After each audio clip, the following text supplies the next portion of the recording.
Oke ya, kembali lagi di channel Sosiologi Semadara.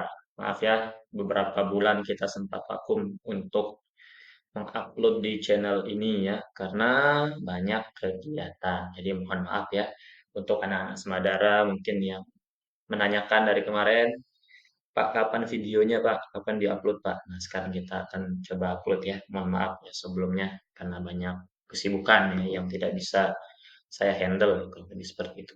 Oke ya.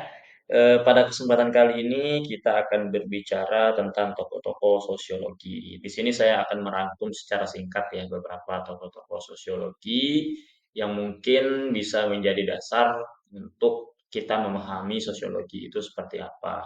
Nah, yang akan kita bahas pada kesempatan kali ini itu adalah tokoh-tokoh klasik dalam sosiologi. Nah, tokoh-tokoh klasik itu dia adalah para penemunya, mulai dari penemu konsep sosiologi, kemudian ada penemu penemu apa namanya? Penemu sosiologi modern, kemudian ada orang-orang yang paling tidak pemikirannya itu menjadi landasan para tokoh-tokoh sosiologi yang lainnya dalam mencetus teori yang lain. Nah, intinya yang kita bahas kali ini itu berkaitan dengan tokoh sosiologi klasik. Mungkin ada satu nanti ya, tokoh sosiologi modern yang akan kita bahas. Namun kebanyakan itu adalah tokoh sosiologi klasik. Jadi kurang lebih seperti itu ya. Oke, untuk mempersingkat waktu, langsung saja ya kita akan bahas terkait dengan tokoh-tokoh sosiologi yang pertama. Nah, di sini guys ada tokoh sosiologi Agus Comte atau Auguste Comte atau apalah bahasanya. Nah, si Agus Comte ini adalah atau dikenal sebagai bapak sosiologi. Nah, selain itu, dia juga dikenal sebagai tokoh filsuf yang mencetus filsafat positivis. Nah, ini nanti akan berkaitan juga ya dari filsafat itu dengan teori yang dia buat, bahkan konsep sosiologi yang dia cetus. Jadi kurang lebih seperti itu. Sekali lagi ya, Agus Kom ini adalah bapak sosiologi, dia juga punya julukan sebagai bapak filsuf positivis. Jadi dia itu berpikirnya yang sifatnya positifis. Jadi kurang lebih seperti itu. Nah, yang pertama kita akan bahas tentang pengertian sosiologi yang dicetus oleh Agus Kom. Kenapa kita harus memahami pengertian sosiologi ini? Sebab dari poin pengertian sosiologi itu dia sejalan dengan teori yang dia sampaikan. Nah, jadi menurut si Agus Kom ini, sosiologi adalah ilmu yang bersifat positif. Positif itu maksudnya apa? Positif itu maksudnya pemikiran yang rasional dan ilmiah. Nah, di sini kan dari pengertian sosiologi kan ada kata positif. Nah, positif ini juga menjadi bagian dari teori sosiologi yang dia cetus. Nah, salah satu teorinya, karena banyak sekali ya teori dari si Agus Kom ini, salah satu teorinya yaitu teori tiga tahap perkembangan intelektual manusia. Law of three stage kalau bahasa Inggrisnya. Jadi kurang lebih seperti itu. Nah, tahap yang pertama atau tahap paling awal dari perkembangan intelektual manusia itu ada atau disebut dengan tahap teologis. Nah, di tahap teologis ini, manusia belum mampu menggunakan intelektualnya dalam memahami fenomena atau masalah-masalah sosial yang terjadi. Yang dia gunakan untuk menjelaskan masalah atau fenomena sosial itu adalah kepercayaan. Oleh sebab itu, pada bagian teologis ini, manusia menjabarkan sesuatu atau masalah-masalah yang terjadi karena adanya kekuatan supranatural. Seperti contoh misalnya COVID-19 oleh orang yang berpikir atau dalam tahap perkembangan intelektual yang sifatnya teologis, dia akan menganggap bahwa COVID-19 itu adalah bencana yang dikirimkan oleh Tuhan atau masalah yang dikirimkan oleh Tuhan kepada mereka sebagai hukuman atas perbuatan-perbuatannya di dunia. Jadi mungkin ada orang yang berpikir teologis atau semacam itu ya. Nah, kemudian yang kedua, tahap metafisik. Nah, tahap metafisik ini adalah tahap peralihan dari tahap teologis menuju tahap kesempurnaan manusia menurut si Agustin, yaitu pada tahap positivis. Nah, tahap metafisik ini dia manusia itu sudah mulai menggunakan kemampuan intelektualnya. Dia mulai bisa berpikir, tapi pemikirannya itu belum mampu bisa dibuktikan secara rasional atau ilmiah. Artinya, yang disampaikan oleh manusia itu dia hanya bersifat asumsi belaka atau dia menganggap bahwa masalah itu dia punya kekuatannya sendiri. Alam itu punya kekuatannya sendiri. Jadi kan kalau teologis tadi menganggap bahwa masalah itu disebabkan oleh adanya kekuatan supranatural. Kalau orang dalam berpikir metafisik, dia akan melihat bahwa masalah itu terjadi karena memang masalah itu dia punya powernya sendiri. Contoh misalnya gempa bumi, terjadi letusan Gunung Merapi itu disebabkan oleh karena memang bumi itu punya power untuk melakukan itu. Nah, itu disebut dengan tahap metafisik atau tahap peralihan ya, di sana ya antara teologis ke positifis. Nah, selanjutnya yang terakhir tahap kesempurnaan manusia menurut si Agus Kom ini yaitu ketika manusia sudah mulai menggunakan pemikirannya secara rasional dan ilmiah atau positif. Jadi dalam menjelaskan masalah, manusia sudah mulai menggunakan kemampuan intelektualnya, kemampuan rasionalitasnya, kemudian mampu dijabarkan secara ilmiah atau metodologis ya, terkait dengan masalah-masalah yang terjadi. Dia tidak menggunakan kemampuan apa namanya? Dia tidak menggunakan alasan yang sifatnya supernatural untuk menerjemahkan sesuatu. Tetapi dia sudah mulai melakukan penggalian yang mendalam, apa namanya? Mencari sebab-sebab yang rasional dan tentunya dengan menggunakan metode yang ilmiah atau metodologis. Ada cara untuk menemukannya. Tuh. Jadi kurang lebih ya seperti itu ya terkait dengan si Agus Kom ya sebagai bapak sosiologi. Lanjut. Nah, yang kedua Emil Durkheim. Nah, kalau tadi Agus Kom dikenal sebagai bapak sosiologi, kalau Emil Durkheim ini dia dikenal sebagai bapak sosiologi modern. Kenapa? Dia dikatakan sebagai bapak sosiologi modern karena dia yang pertama kali mencetus bahwa sosiologi itu harus punya langkah-langkah yang ilmiah dalam mengungkap masalah itu. Jadi tidak hanya sebatas asumsi belaka atau tidak hanya pandangan yang sifatnya hanya deterministik dan lain sebagainya. Jadi dia yang pertama kali mencetus bahwa ketika kita ingin menggali sebuah fenomena-fenomena atau masalah-masalah sosial yang terjadi, itu harus menggunakan metode yang ilmiah. Jadi tidak boleh hanya sebatas asumsi tanpa adanya pembuktian-pembuktian yang sifatnya rasional. Nah, jadi kurang lebih seperti itu. Makanya dia disebut sebagai bapak sosiologi modern. Kemudian di sini ada definisi sosiologi menurut Emil Durkheim. Jadi sosiologi menurut Emil Durkheim itu adalah ilmu yang mempelajari tentang fakta-fakta sosial. Nah, fakta menurut Emil Durkheim ini yaitu cara bertindak, cara berpikir, dan cara merasakan sesuatu. Nah, bagaimana caranya manusia bertindak, bagaimana cara manusia berpikir, dan bagaimana caranya manusia merasakan itu yang disebut dengan fakta sosial. Jadi kurang lebih seperti itu. Nah, cara bertindak ini berkaitan dengan bagaimana perilaku manusia satu dengan manusia yang lainnya dari berbagai faktor, bisa saja faktor pendidikan, ekonomi, dan lain sebagainya.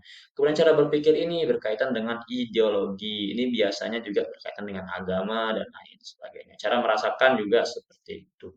Nah, itu yang disebut dengan fakta sosial. Jadi fakta itu yang memang real ada dalam masyarakat. Itu yang disebut dengan fakta. Contoh kayak agama, kan real tuh agama. Kemudian ideologi kan memang ada dalam masyarakatnya. Proses mereka melakukan interaksi juga memang ada dalam masyarakat. Nah, hal-hal semacam itu yang disebut dengan fakta menurut si Emil Durkheim ini. Nah, dari fakta sosial tadi, kemudian dia melahirkan banyak teori sebetulnya. Ada teori solidaritas tuh, ada solidaritas organik dan mekanik. Kemudian yang terkenal itu adalah teori bunuh dirinya. Jadi bunuh diri ini menurut si Emil Durkheim itu disebabkan oleh faktor yang disebut dengan anomi. Anomi itu adalah di mana manusia itu keluar dari nilai dan norma yang dia miliki atau masyarakat miliki di sekitarnya. Jadi ketidakmampuan seseorang dalam kehilangan lah atau kehilangan nilai dan norma dalam masyarakat. Itu biasanya karena adanya perubahan sosial ya. Misalnya ada perubahan yang berkaitan dengan perubahan politik, kemudian perubahan sosial itu yang mengakibatkan seseorang mengalami sebuah peristiwa yang disebut dengan anomi. Nah, dari anomi ini dia akan menekan seseorang karena anom ini kan sifat karena seseorang tidak punya nilai, seseorang tidak punya pegangan hidup, sehingga hal itulah yang menyebabkan orang itu melakukan bunuh diri. Nah, jadi kurang lebih seperti itu, guys. Lanjut. Nah, selanjutnya Herbert Spencer atau dikenal sebagai Bapak Darwinisme Sosial. Nah, jadi dia itu dikenal sebagai Bapak Darwinisme karena teorinya itu terinspirasi oleh teori evolusi dari Darwin. Makanya dia dikenal sebagai Bapak Darwinisme Sosial. Nah, dia menganggap bahwa manusia atau masyarakat itu mengalami evolusi yang panjang. Makanya disebut dengan evolusi. Kalau cepat terjadi namanya revolusi, itu bedanya. Nah, evolusi yang panjang ini mulai terjadi dari masyarakat yang primitif, kemudian dia beralih ke masyarakat yang militer, kemudian menjadi masyarakat yang sekarang atau industrial lah. Jadi orang dulu misalnya cari makan kan dari berburu tuh. Nah, kemudian dari berburu dia pindah ke bercocok tanam, kemudian dari bercocok tanam dia mulai masuk ke industri, kemudian dari industri itu menciptakan sebuah sistem di mana manusia itu mulai hidup berkelompok, individualistik, bekerja, mendapat upah sesuai dengan jamnya dan lain sebagainya. Apa yang kita rasakan saat inilah itu istilahnya. Kurang lebih seperti itu. Jadi masyarakat menurut dia ini sama seperti teorinya Darwin, bahwa Darwin kan menganggap bahwa manusia itu berasal dari kera atau sejenisnya lah. Jadi mengalami evolusi yang panjang bisa menjadi manusia yang sekarang. Nah, begitu juga masyarakat menurut si eh, Herbert Spencer ini dia menganggap bahwa masyarakat pun juga mengalami evolusi yang panjang, mulai dari masyarakat tradisional, primitif, kemudian menjadi masyarakat modern atau industrial seperti saat ini. Nah, jadi kurang lebih seperti itu. Banyak teorinya juga dia nih. Ada teori the survival of fittest, survive of fittest kalau nggak salah itu bahasa Inggrisnya atau apa ya. Kurang lebih pembacaannya kayak gimana. Dia ada, nanti silakan kalian. Atau nanti kita bahas ya lebih lanjut mengenai teori itu ya. Sebetulnya banyak teorinya. Oke lanjut, Max Weber. Nah, Max Weber ini kita lihat ya definisinya ya. Max Weber itu menganggap bahwa sosiologi itu adalah ilmu yang berupaya memahami tindakan-tindakan sosial manusia. Nah, ada kata tindakan-tindakan sosial. Nah, otomatis teorinya Max Weber pun dia akan berkaitan dengan tindakan-tindakan sosial. Nah, makanya ada 4 poin tindakan sosial menurut Max Weber. Tindakan sosial yang pertama ada rasional instrumental. Nah, ada dua kata ya, kata kuncinya di sana ya. Ada kata rasional dan ada kata instrumental. Nah, rasional ini kan masuk akal, artinya tindakan yang dilakukan oleh manusia itu adalah tindakan yang masuk akal. Kemudian instrumental ini adalah alat. Nah, jadi tindakan yang digunakan dia bersifat rasional dan dia menjadikan tindakan itu sebagai alat untuk mencapai tujuannya. Itu maksudnya ya tindakan rasional instrumental. Sebagai contoh misalnya, ketika seseorang ingin mendapatkan nilai 100 dalam pelajaran sosiologi, maka otomatis dia itu harus melakukan tindakan yang rasional dengan cara apa? Dengan cara belajar. Jadi belajar itu dia jadikan alat untuk mencapai tujuannya yaitu mendapatkan nilai 100 dalam sosiologi. Jadi kurang lebih seperti itu. Kemudian yang kedua, rasionalitas nilai. Nah, tindakannya dia rasional berbasis nilai yang dia pegang. Nilai kan banyak tuh. Ada nilai kesopanan secara umumnya ya, di Indonesia ya. Ada nilai kesopanan, nilai hukum, nilai apa lagi tuh? Nilai kesusilaan, nilai kejujuran, pokoknya gitu-gitu, banyak. Nah, sebagai contoh misalnya ya, ketika seseorang misalnya melihat ada orang tua yang sedang duduk. Kemudian dia kan pengen lewat tuh, lewat di depan orang tua itu.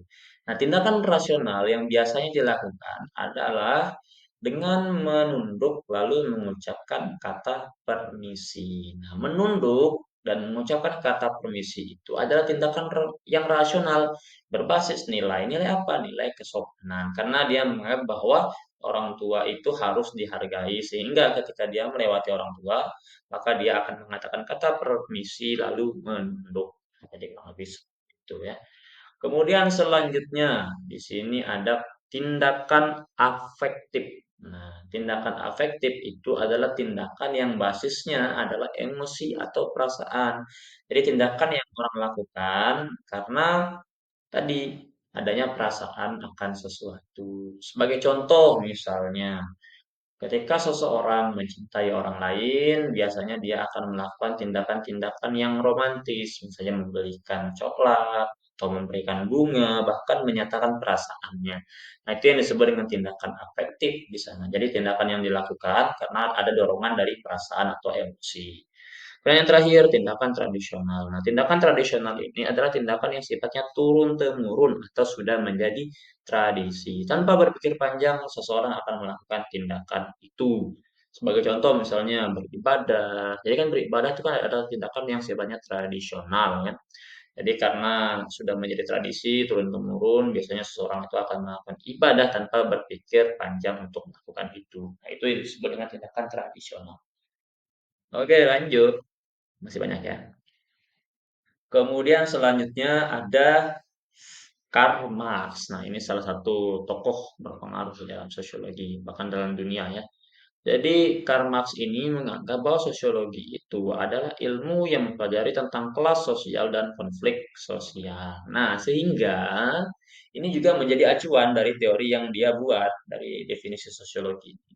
Nah, pertama ya, kita bisa melihat di sini bahwa Karl Marx ini dia juga menjelaskan tentang evolusi masyarakat.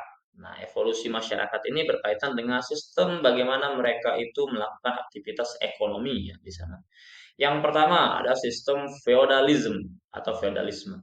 Nah, pada sistem feodalisme ini seseorang itu bekerja kepada para bangsawan atau juga pada tuan-tuan tanah saat itu. Jadi sebagai misalnya orang-orang dari zaman dulu kan dia punya tuannya, ada seseorang tempatnya dia mengabdi. Biasanya kan orang-orang bangsawan. Kalau kalian sering nonton kayak film The Hobbit kan sering tuh ada muncul di sana atau film-film tentang zaman dulu lah yang menceritakan tentang perbudakan dan sebagainya. Itu disebut dengan sistem feodalisme. Di mana seseorang itu bekerja kepada bangsawan atau pemilik tanah tanpa diupah. Jadi dia punya tuannya sendiri dan dia akan mengabdi kepada tuannya tanpa diupah sepeser pun. Nah, biasanya gitu tuh. Yang dikasih hanya makan biasanya kurang lebih.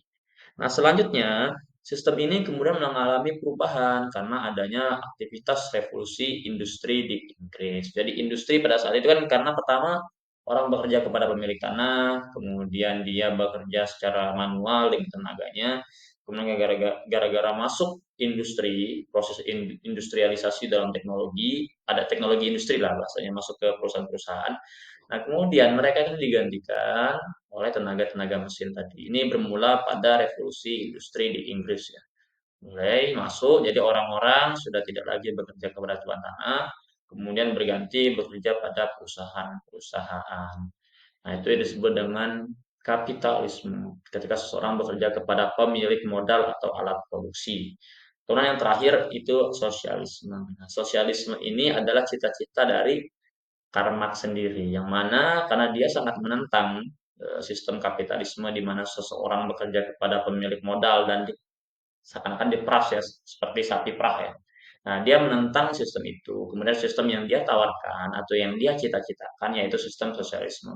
Di mana seseorang tidak lagi dijadikan sebagai sebuah sapi perah ya, tapi dia akan dipekerjakan atau akan diupah sesuai dengan apa yang dia kerjakan. Karena pada sistem kapitalisme ini menurut dia adalah sistem yang berbahaya ya.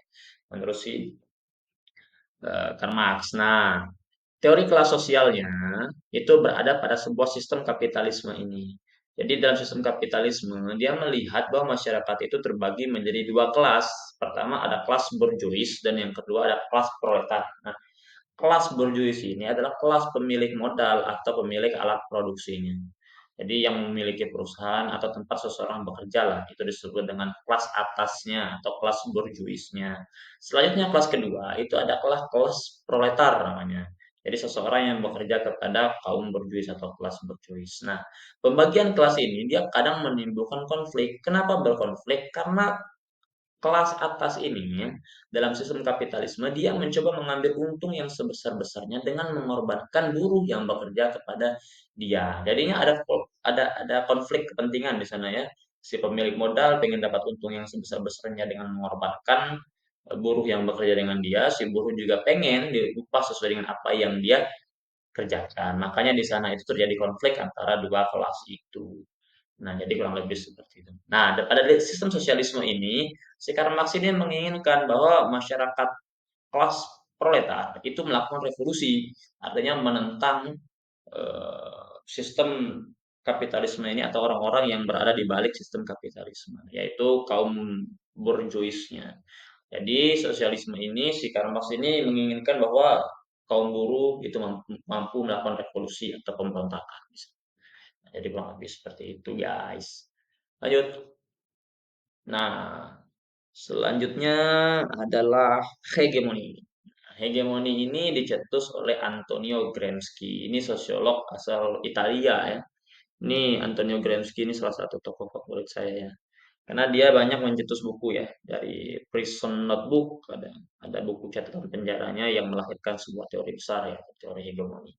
Nah, hegemoni ini menurut si Antonio Gramsci ini dia mengacu kepada dominasi budaya, ideologi atau kepentingan oleh kelompok kelas tertentu terhadap kelas lainnya. Artinya begini, hegemoni itu adalah upaya seseorang yang memiliki atau kelompok ya yang memiliki supremasi kekuasaan atau kekuasaan yang berlebih untuk menaklukkan orang lain. Nah, jadi itu yang disebut dengan hegemoni. Di peristiwa hegemoni ini biasanya dia banyak memanfaatkan berbagai sumber daya yang dia miliki. Sebagai contoh, misalnya para politikus itu biasanya memanfaatkan eh, apa namanya media-media digital atau media-media berita untuk mempropagandakan atau memberikan citra baik atas dirinya. Itu kan proses mereka mendominasi orang lain melalui peran apa?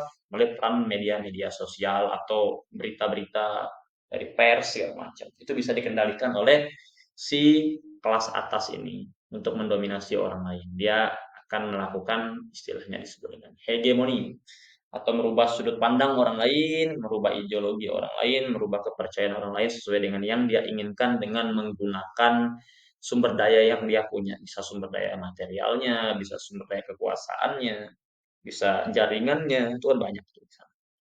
Jadi kurang lebih seperti itu. Nah, selanjutnya Seo Sumarjan, ini salah satu sosiolog asal Indonesia ya. Jadi menurut si Seo Sumarjan ini sosiologi itu adalah ilmu yang mempelajari tentang struktur sosial, proses sosial, termasuk perubahan-perubahan sosial. Nah, jadi kurang lebih ya, seperti itu nanti kita akan bahas lebih lanjut soal ini ya, karena sudah lebih 20 menit ya. Jadi itu aja untuk pertemuan kita pada hari ini. See you semuanya, sampai jumpa. Sehat terus ya, tetap belajar. Good luck.